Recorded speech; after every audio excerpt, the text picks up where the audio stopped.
O Arquivo Sonoro de Galicia, un proxecto do Consello da Cultura Galega, comprácese en lles presentar nesta terceira entrega da colección As Nosas Voces a palabra dun galego clave no desenvolvemento da recente historia cultural e política do noso país, que foi o primeiro presidente do Consello da Cultura Galega, don Ramón Piñeiro. O testemuño que lles amosamos é a súa lección maxistral A linguaxe e as linguas, dictada no acto do seu ingreso na Real Academia Galega na Coruña o día 25 de novembro de 1967. Da súa longa, permanente e apaixonada defensa do idioma galego é neste discurso onde formula de maneira máis rigorosa ese valor esencial da lingua como elemento definidor dun pobo. Naquela ocasión foi designado pola Academia don Domingo García Sabel para dirixirlle as palabras de resposta e recepción, debuxando o perfil intelectual e humano do novo académico. Nelas, sinalouno como unha das criaturas máis valiosa, senón a máis valiosa, que Galicia deu nestes últimos anos. A grabación orixinal foi localizada en Vigo entre os fondos da Fundación Penzol. Ofrecémoslla polo interese de recuperar o texto e a emoción da súa propia voz, e tamén como o recoñecemento o seu dilatado labor de compromiso, fondo e persoal coa terra.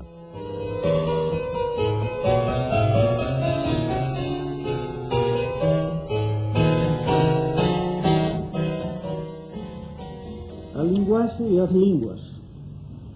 No panorama cultural dos nosos días, bótase de ver que a preocupación pola linguaxe vai tomando unha amplitude e unha relevancia crecentes, en boa parte, naturalmente, polas achegas da propia ciencia lingüística, pero tamén, e cada vez máis, porque a investigación da linguaxe interesa noutros campos científicos, ou mesmo como medio de verificación da filosofía. No campo da lingüística, a investigación foise desdoblando e diversificando en numerosos puntos de vista que deron lugar a outras tantas ciencias especiais no estudio da linguaxe.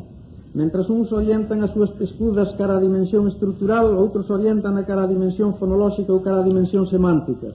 Nomes como os de Saussure, Trubetskoy, Fosler, Jespersen, Jacobson, Martinet, Gensler, Chomsky, entre outros igualmente conocidos de todos vós, representan de modo eminente diversos puntos de vista da ciencia lingüística contemporánea. Pero o estudio da linguaxe non se reduce ao campo meramente lingüístico, penetra tamén noutras áreas científicas. Así, sociólogos, etnólogos, psicólogos, antropólogos e, en xeral, todos os que estudan o home e a cultura sinten a necesidade de incluir a linguaxe no seu ámbito de investigación. Quen queira conocer o que hoxe se pensa ou se sabe en col da linguaxe, ademais dos traballos dos lingüistas, terá que consultar os de outros investigadores. Na obra de Sapir, de Boas, de Lévi-Brühl, de Malinowski, de Piaget, de Goldstein, de Margaret Mead, como na de tantos outros, aparecen achegas moi valiosas para a comprensión intelectual da linguaxe. E non é estrano que así ocurra, pois en tanto que é unha facultade esencial do home, todas as ciencias que estudan o home necesitan ocuparse dela. En esta crecente amplitude do interés pola linguaxe que sobrepasa os coutros da lingüística para invadir outros eidos científicos, chega tamén aos outeiros da filosofía. Filósofos como Cassirer, Jaspers, Heidegger, Russell, Wittgenstein, Gusdorf, Merleau-Ponty, etc., teñen meditado moi fondamente sobre a linguaxe. E non deixa de ser algo sorprendente que unha persoa de tanta autoridade científica na etnoloxía e na lingüística como Eduard Sapir, no prólogo da súa famosa obra A linguaxe, reconoce expresamente a gran deuda que ten con un filósofo, o filósofo italiano Benedetto Croce, para a comprensión do significado fundamental da linguaxe.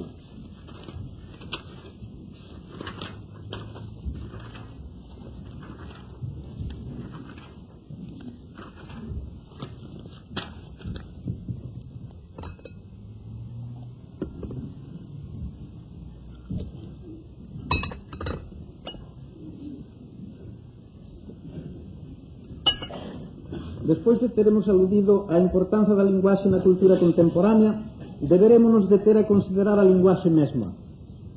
A linguaxe mesma, non a linguaxe en si mesma, ou seja, a linguaxe como dimensión humá, non como realidade obxectiva, como puro obxeto, porque ise é o labor das ciencias lingüísticas. Aquí interésanos a linguaxe a un nivel máis profundo, ao nivel do seu significado antropolóxico. Do mesmo xeito que elaboramos a nosa antropoloxía partindo do concepto do Homo sapiens, poderíamos elaborar partindo do concepto do Homo loquens. Sería quizáis un punto de partida máis riguroso, porque é xustamente a palabra, a facultade locutiva, a que lle dá ao home a súa peculiaridade ontolóxica. En primeiro termo, a palabra libera ao home da súa dependencia sensorial coa realidade. Para nos decataremos ben desto, reparemos nas restantes especies biolóxicas. O animal é escravo da realidade, coa que ten unha dependencia sensorial e instintiva da que non pode sair. Trátase dunha dependencia primaria, inmediata, material, unha dependencia que o engloba, que o envolve coa realidade mesma. O home, en cambio, creva esta dependencia sensorial, instintiva, inmediata, englobante, por medio da palabra. Nomeando as cousas, libérase da súa opresión material. O nome é unha representación simbólica da cousa nomeada. A palabra dalle ao home unha representación simbólica da realidade. Ou seña, en lugar de ser apreixado pola realidade, é il quen a apreixa simbólicamente. Nomeando as cousas, apropiase delas e independízase así da súa opresión material. Pola contra, méteas dentro de sí, lévaas consigo. Esta liberación nominativa é a base do pensamento, é a que lle permitirá pasar da sensación á idea. En segundo lugar, a palabra liberta ao home da dependencia temporal co presente. Mentras o animal vive preso na presencia inmediata da realidade, ou seña, nun perpetuo presente, o home, transformando en unha sustancia humada palabra, libérase desa presencia escravizante, deixa de vivir no puro presente. Gracias a eso, pódese trasladar ao pasado ou proyectarse no futuro. Este pasar do presente ao pasado e do presente ao futuro dalle ao home a experiencia da liberdade, alonga as posibilidades do seu ser a todo o ámbito da temporalidade. A liberación do puro presente supón por si mesma unha exixencia de liberdade. En terceiro lugar, a palabra liberta ao home da dependencia instintiva coa especie. Mentres o animal está dotado pola especie dun equipo instintivo que o avencella unilateralmente á realidade e prefixa o seu comportamento automático dentro do nivel infranqueable das sensacións, o home, por medio da palabra, pasou do nivel das sensacións ao nivel das ideas. Vive xa que logo en dous mundos, o instintivo e o racional. Mesmo por eso, porque está liberado do cego automatismo instintivo específico, o home é responsable do seu propio destino. En cuarto lugar, a palabra liberta ao home da dependencia psicolóxica coa colectividade. Vivindo como sempre viviu a especie humana en agrupamentos colectivos, natural sería que o peso impositivo da colectividade como tal exercese un pleno e total dominio psicolóxico sobre cada un dos seus membros. Foi a palabra que impediu esta absorción, esta anulación da realidade individual de cada un, porque a través da palabra descubrimos a realidade persoal, a personalidade dos demais, e por contraste con ela a nosa propia personalidade. A colectividade aparece polo mesmo como unha sociedade de persoas que si é certo que teñen unha dimensión social, unha vida en común con todas as obrigas que iso leva consigo, non é menos certo que tamén teñen unha realidade individual e uns dereitos que lle son inherentes. Cando dicimos que a palabra liberta o home da dependencia sensorial coa realidade, da dependencia temporal co presente, da dependencia instintiva coa especie e da dependencia psicolóxica coa colectividade, non queremos dicir que as anula. O que fai, ao sustituílas simbólicamente, ou seña, ao alonxalas da inmediateza da pura sensación, é liberar o home de ser absorbido por esa dependencia. En lugar dunha dependencia absorbente do home coa realidade, co puro presente, co instinto específico e coa colectividade, o que se dá é unha relación con elas, ou unha relación na que o home ten un papel activo, ten iniciativa, ten responsabilidades. Pola palabra, o home convirte o medio en mundo. O mundo é, en rigor, unha creación do home. Mentres que o medio é unha realidade dada, o mundo é unha realidade creada. Frente ao medio, o home reacciona humanizando, espiritualizando a realidade dada por medio da linguaxe, a través da palabra. A diferencia que hai entre medio e mundo correspóndese coa diferencia que hai entre o home e as demais especies biolóxicas. Unha diferencia que implica, ademais, distancia. Entre o home e as demais especies interponse a palabra. Por iso ten un profundo sentido falar do homo loquens cando pretendemos fundamentar unha antropoloxía. A palabra non é un puro e neutro reflexo obxectivo da realidade, pola contra, é a condensación expresivo-comunicativa da experiencia humana da realidade. Nela están presentes tanto a realidade como a percepción mesma. A realidade, naturalmente, na súa doble dimensión exterior-interior. As dúas se unen na percepción e as dúas se unen coa percepción na palabra. De aí que a palabra seña que lle permite ao home a súa realización. A realidade exterior e a realidade interna, fundidas na percepción, na palabra fanse obxectiva simbólicamente. Sin esta obxectivación simbólica, o home non podería ser libre, ou seña, non podería ser home, e quedaría irremediablemente choído dentro da realidade. A singularidade ontolóxica do home de estar dentro da realidade, formar parte dela e ao mesmo tempo estar fora, poderse enfrentar con ela, débese justamente á linguaxe, pois a palabra permite ao home unha obxectivación simbólica de si mesmo. Cando dicimos que o home forma parte da realidade e ao mesmo tempo podes enfrentar con ela, non tratamos de dar dilo unha imaxe paradóxica. Tratas únicamente de sinalar que por unha banda forma parte da realidade natural e por outra banda é creador dunha realidade cultural. Por medio da palabra, xa o dixemos, apropiase simbólicamente da realidade natural e así libertase da súa inmediateza opresiva. Ao mesmo tempo, tamén por medio da palabra, obxectivase a si mesmo. Poder alonxarse, distanciarse da inmediateza opresiva da realidade natural, tanto externa como interna, e transformalas nunha realidade simbólica como é a palabra, e poder, da mesma maneira, liberarse do puro presente e abrir todos os horizontes da temporalidade, permite que o home, sin deixar de formar parte da realidade natural, cree unha realidade nova, humanizada, que é a cultura.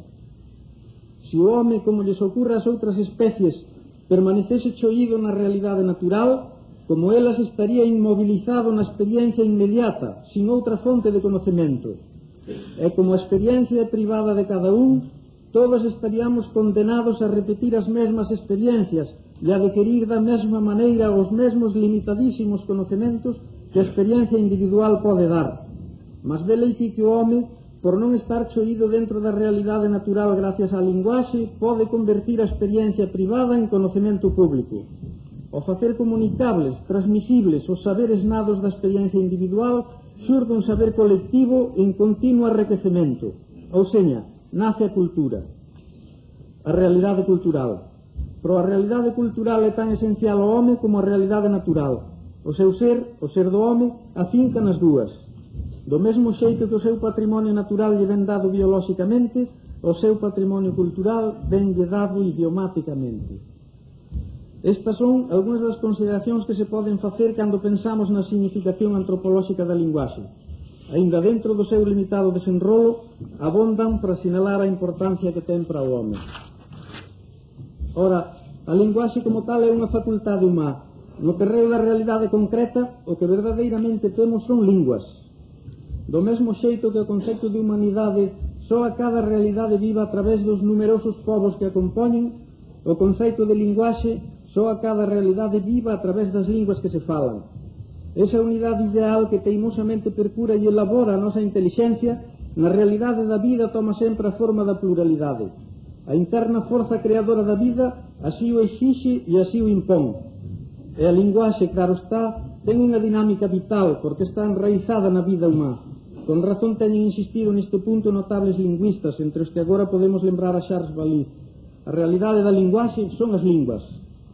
Dende un punto de vista ontolóxico, a plenitude do ser, a súa riqueza intrínseca, exixe a pluralidade expresiva para se manifestar. Unha lingua única non podería manifestar toda a súa riqueza. Cada lingua é unha forma de manifestación, unha original revelación do ser. Dende o punto de vista sociolóxico, a lingua é o vehículo da realización da personalidade colectiva como tal. Cada pobo, antes de poder realizar o seu destino no tempo, na historia, precisa realizar a súa personalidade colectiva. A forma interna e viva desa personalidade é a lingua, pois que é a que lle dá unidade espiritual creadora. Por eso, cada lingua representa unha cultura original. Con razón di Humboldt que cada lingua traza un círculo máxico alrededor do pobo que a fala. Cada unha das linguas realiza na comunidade social dos seus falantes as funcións que lle atribuímos á linguaxe, á palabra. Cada lingua dalle personalidade cultural ao seu pobo e transmítelle a cada un dos seus membros. A importancia antropolóxica da linguaxe, da palabra, recibe a cada un a través da súa lingua. A palabra, como temos visto, é indispensable para que o home poida realizar o seu ser. Pero a palabra actúa en forma de lingua concreta. Cada pobo ten a súa. Cada home ten a do seu pobo. Nós, os galegos, temos a nosa.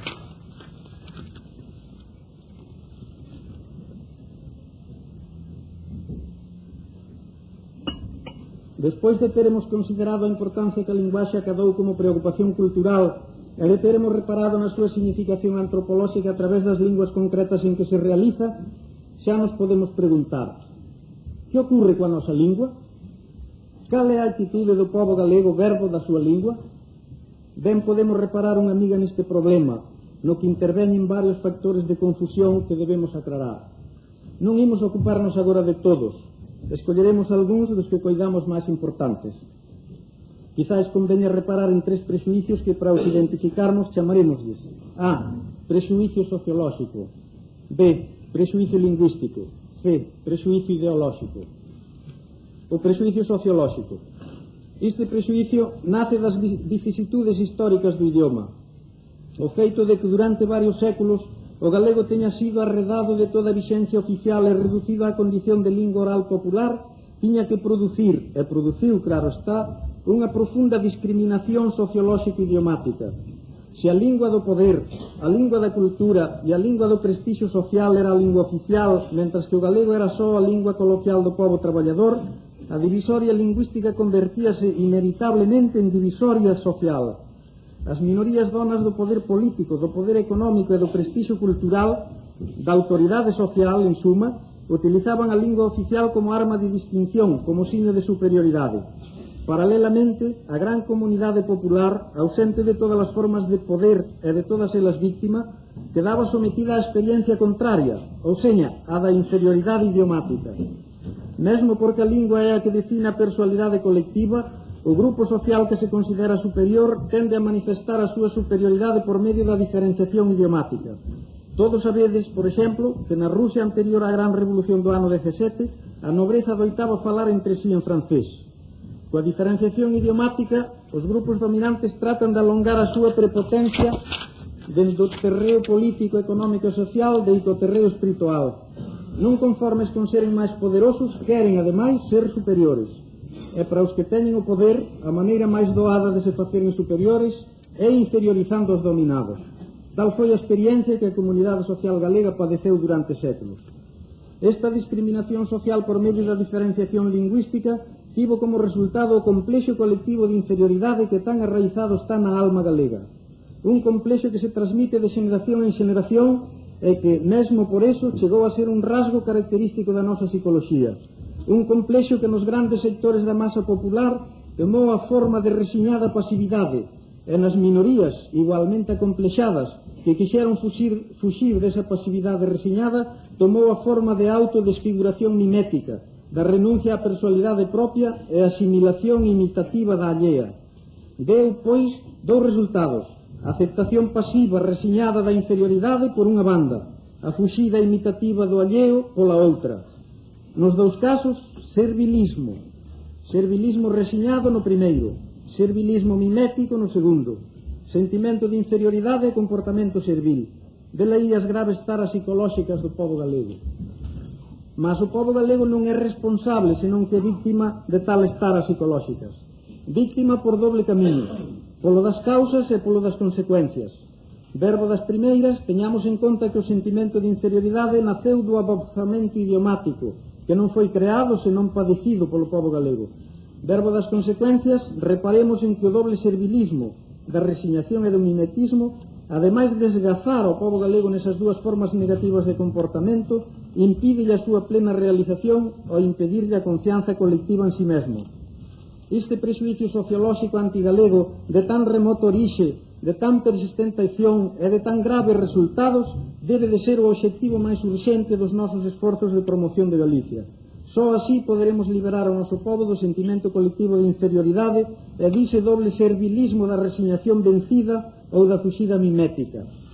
Temos que lle devolver o sentimento da propia dignidade e, como consecuencia, a confianza solidaria en si mesmo, pois que este é o punto de partida necesario para poder levar a cabo a movilización das enerxías colectivas na procura do progreso económico, social e cultural que demandan os tempos.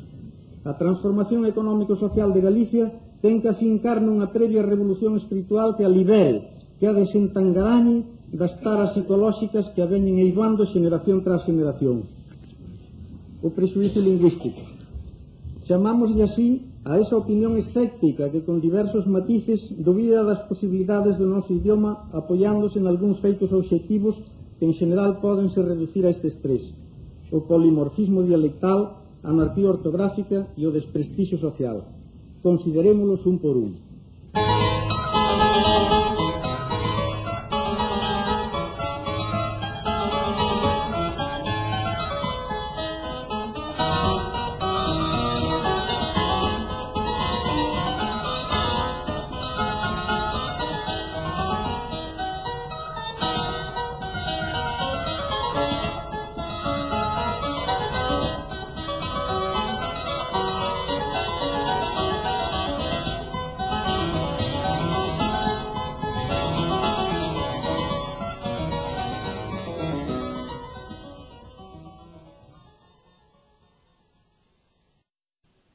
A variedade dialectal.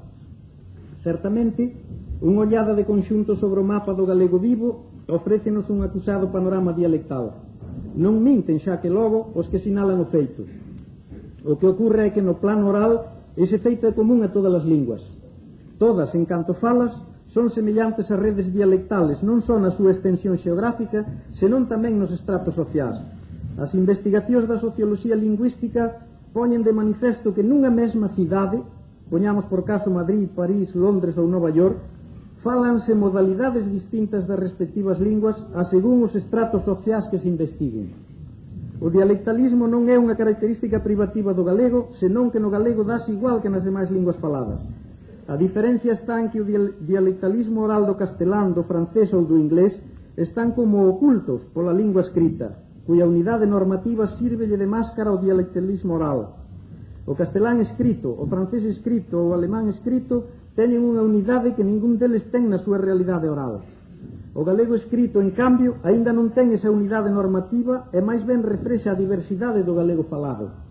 Este retraso do galego con respecto das linguas que vimos tomando de modelo comparativo non atinxe a nada sustancial, ou seña, a nada que teña que ver coa súa capacidade expresiva ou comunicativa. Trátase dun retraso técnico que se poderá superar nun prazo corto, tan pronto como a nosa academia considere facedeiro establecer as normas de unificación e os nosos escritores as impoñen na lingua literaria. Anarquía ortográfica. O problema da anarquía ortográfica é aínda menos sustancial que o anterior, por ser enteiramente convencional.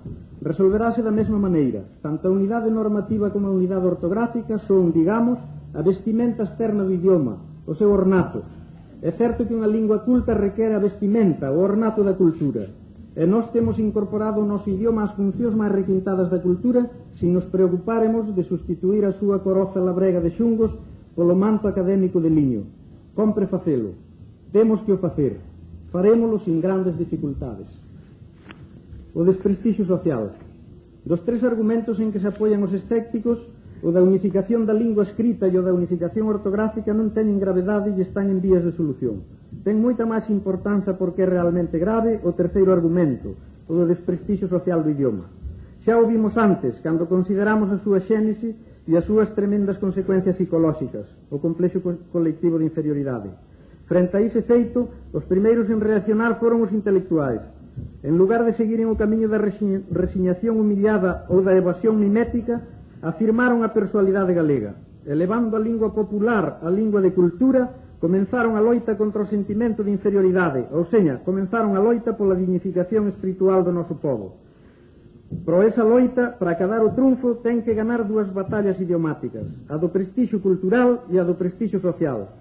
A primeira pódese dicir que está ganada, a segunda aínda non. O prestixio cultural da nosa lingua é un feito que está operando por si mesmo.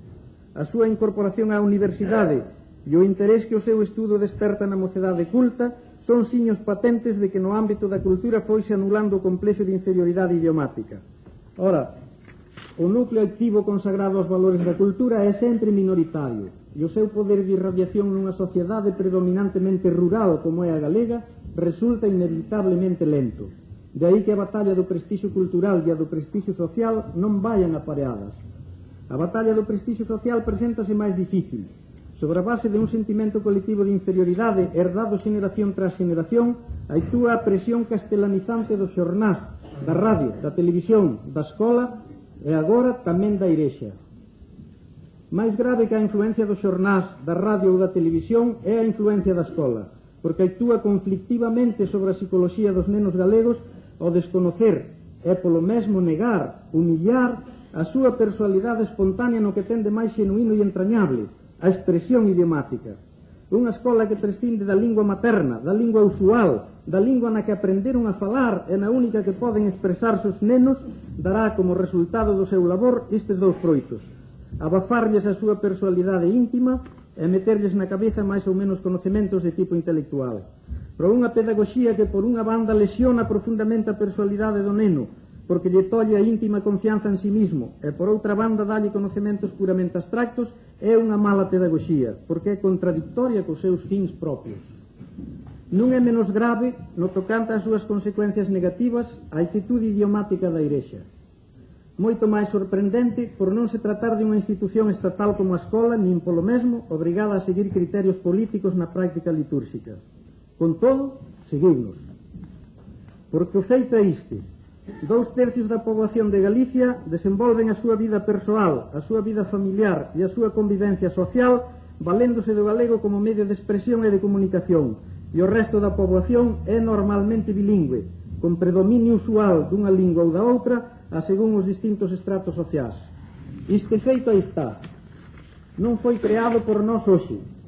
Os galegos falaban en galego antes do Concilio Vaticano II. E falábano tamén antes do Concilio Vaticano I. E xa o falaban cando se creou a sede compostelá. Hai máis de 1000 anos que os galegos falan en galego. Mas, cando se aplicaron as normas acordadas polo Concilio Vaticano II de realizar a liturxia nas linguas vernáculas, as xerarquías da Igrexa galega decidiron que a lingua vernácula de Galicia era o castelán. Dese xeito, negándolle ao galego, a lingua falada polos fieles, a entrada na Igrexa e impóndolles aos fieles que falan galego a lingua estatal como lingua vernácula, a Igrexa de Galicia levou a cabo un acto de discriminación idiomática en contra do galego. Afondou o sentimento colectivo de inferioridade, botándolle en riba todo o enorme peso moral dos altísimos valores espirituais que a Igrexa representa na sociedade. Ora, todos sabemos que a humillación espiritual dun pobo non corresponde en absoluto aos principios evangélicos. Non corresponde tampouco, xusto por non ser de inspiración evangélica, ás verdadeiras finalidades pastorás, nin corresponde ao espírito anovador do concilio que xustamente pretende a mellor adecuación actualizadora de ambas cousas. Hai, xa que logo, unha contradición entre esa decisión concreta da xerarquía eclesiástica galega e os principios xerais da súa misión e conduta pastoral. Atopámonos aquí coa mesma contradición que tiñamos visto ao consideráramos a pedagogía escolar. Ambas, a pedagogía escolar e a pedagogía pastoral, incurren en Galicia na mesma contradición entre os seus fins e os seus métodos. Nos dous casos, a contradición consiste en aplicar criterios de orixen político a realidades de natureza puramente espiritual. De aí que o dano seña tamén espiritual. Resumindo agora as nosas consideracións en col do prejuízo lingüístico, temos que o escepticismo basado no dialectalismo e na anarquía ortográfica do galego teñen pouca importancia, porque de feito a unificación normativa e a unificación ortográfica están ao noso alcance e serán realidade dentro de pouco. O outro argumento dos escépticos o do desprestixio social do idioma é moito máis importante e vimos de analizar a súa gravedade con intencionada demora. Sabemos e reconocemos a fundura do noso complexo colectivo de inferioridade e das súas aberrantes manifestacións psicolóxicas. Sabemos dos factores históricos que originaron e consolidaron ao longo dos séculos e dos que hoxe fortalecen: os xornás, a radio, a televisión, a escola, a igrexa, etc.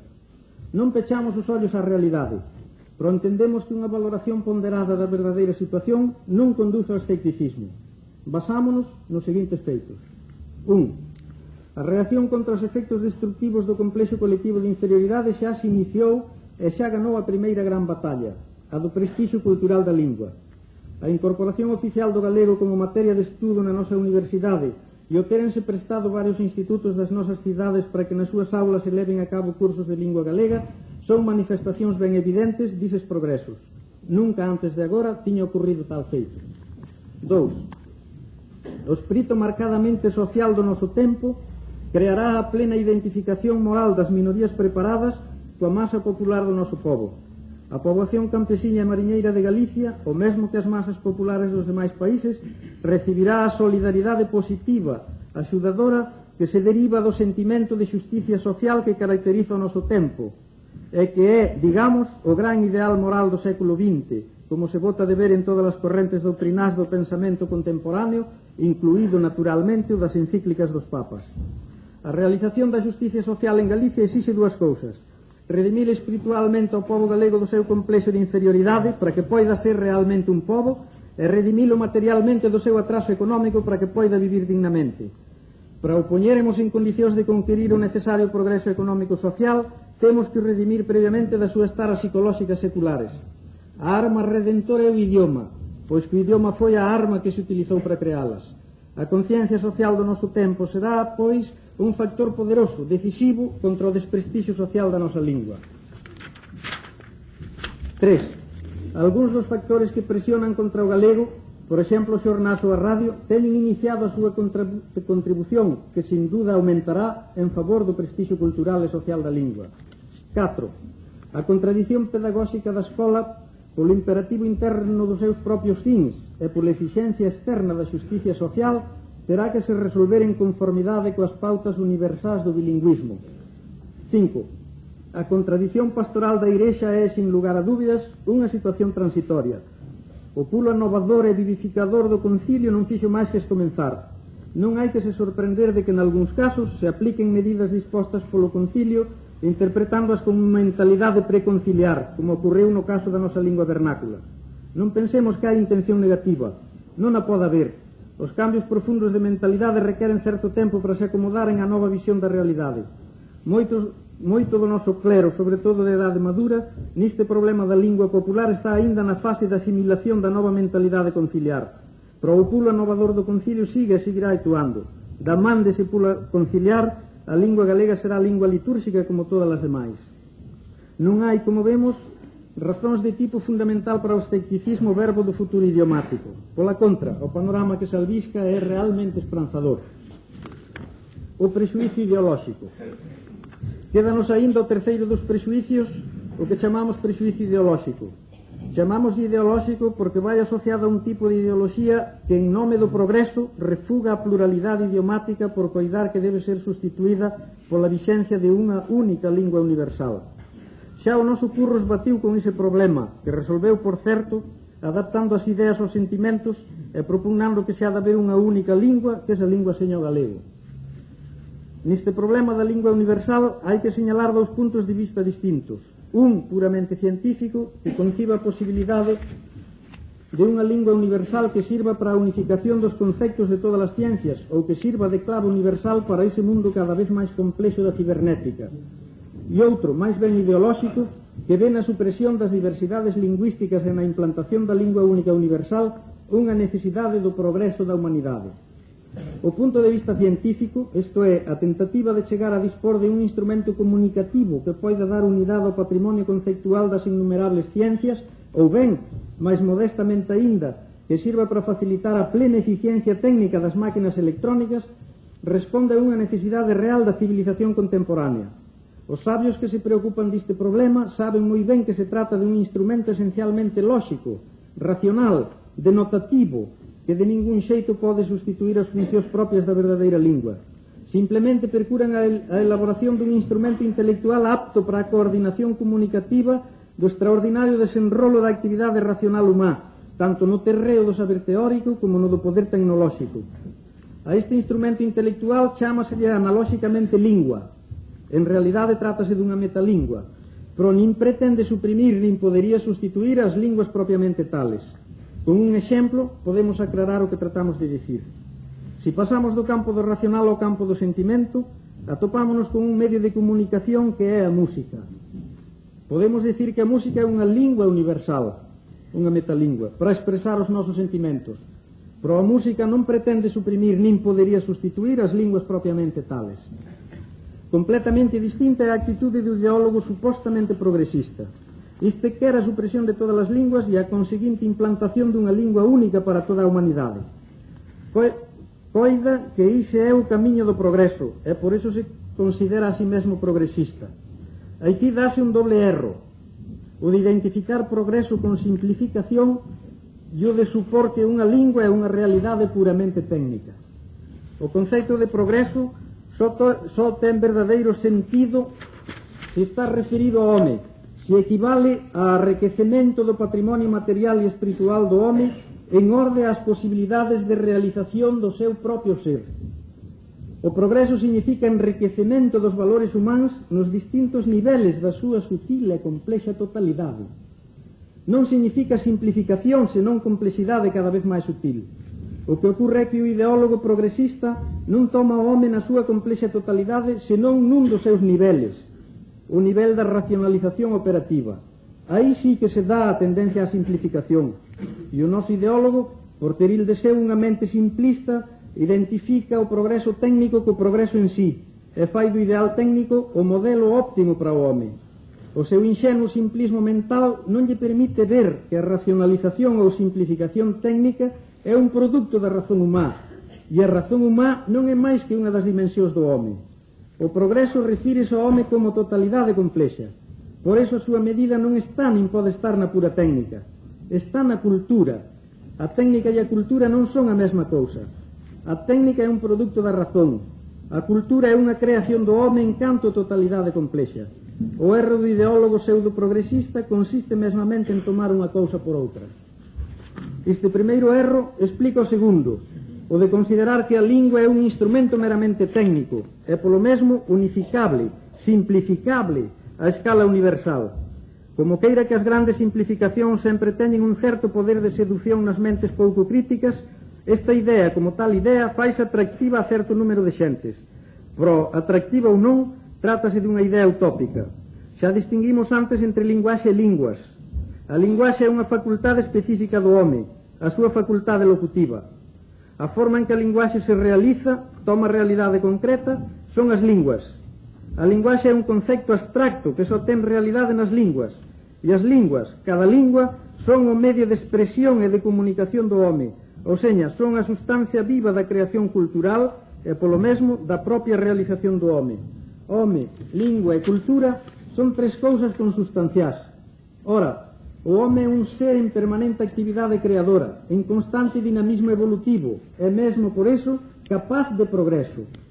E, naturalmente, a evolución, o cambio ou o progreso do home implican a evolución, o cambio ou o progreso da lingua e da cultura. E así é certamente, pois ningunha de cantas linguas existen ou teñen existido na historia da humanidade deixaron de vivir en constante cambio, en permanente evolución. E así será sempre, mentres o home seña home. Unha lingua única para toda a humanidade nos pide o ideólogo do progresismo utópico. Ora, traslademos esta idea do plano do utopismo irresponsable ao plano da realidade, e xuzguemos. Unha lingua única, para ser única, ten que suprimir todas as que existen, ou seña, levar a cabo o arrasamento cultural da humanidade. Unha lingua única, para poder ser permanentemente única, ten que ser, ademais, inmutable. E para que poida ser inmutable, tería que aniquilar esa capacidade creadora, evolutiva, progresiva, que lle é esencial ao ser do home e da que a lingua é instrumento e refrexo ao mesmo tempo. O ideal da lingua única, xa o dixemos, está inspirado nas simplificacións da técnica. Pode servir para os robots, que son unha creación racional da técnica. Non sirve, en cambio, para os homes, porque o home non é unha creación racional da técnica. É unha creación da vida, unha creación na que van incluídas as linguas. Para concluiremos estas consideracións en col da linguaxe das linguas e dentro destas da nosa propia lingua galega, será ben lembrar algo que xa foi indicado noutra parte deste discurso. O conflicto entre a arela de unidade e simplicidade ideal, conceptual, que move a nosa intelixencia, e a pluralidade diversa e cambiante que a realidade nos ofrece a través da experiencia. Ambas non son necesarias, pois que da súa síntesis nace o noso conocemento. Pero non esquezamos que a intelixencia ten o poder de chegar pola vía da abstracción a unha unidade ideal que na realidade non se dá. Así, nos manexamos conceptos como os de humanidade, linguaxe, cultura, etc., que teñen unha perfecta unidade ideal, pero que na realidade corresponden a pluralidades movedizas e cambiantes. Cal é a realidade que corresponde á nosa idea de humanidade? Son 3.000 millóns de seres humanos, cada un dos cales é unha realidade concreta que está en constante cambio, como está en cambio constante o conxunto dos 3.000 millóns, pois que cada día, cada hora, cada intre, esa gran corrente vital está realizándose dinámicamente e está, ademais, renovándose. Ora, o home é un ser social. A súa individualidade realízase mesmamente na convivencia con outros homes. De aí que a forma natural da autorrealización humá señan esas unidades de convivencia que chamamos povos. O pobo é a unidade natural de convivencia. A cultura é a súa forma e a lingua é o seu vehículo. Os distintos povos, as distintas culturas e as distintas linguas son as realidades concretas que corresponden á unidade ideal que nós chamamos humanidade. A humanidade realizas a través dos povos, a través das culturas, a través das linguas, ou seña, a través da pluralidade. Reparemos ben neso, a través da pluralidade, da diversidade e do cambio continuo. Porque é así como a vida leva a cabo a súa constante e grandiosa actividade creadora. Válese da pluralidade e da diversidade porque é a única maneira de lle dar forma á riqueza intrínseca do seu pulo creador. Esta manifestación general da vida cúmplese tamén no nivel da vida humá.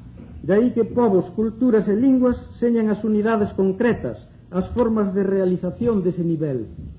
Nós, os galegos, e xustamente como galegos, somos unha desas unidades naturales en que a humanidade se realiza.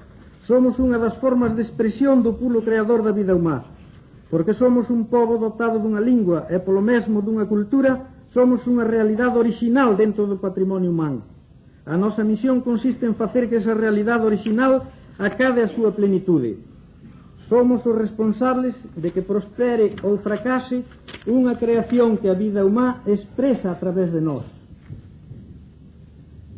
Se por un momento nos mergullamos no mundo mental dos nosos campesiños, poderemos considerar metafóricamente a realidade humá como unha gran agra composta de moitas leiras diversas, cada unha delas cos seus propios froitos. Nós somos unha desas leiras.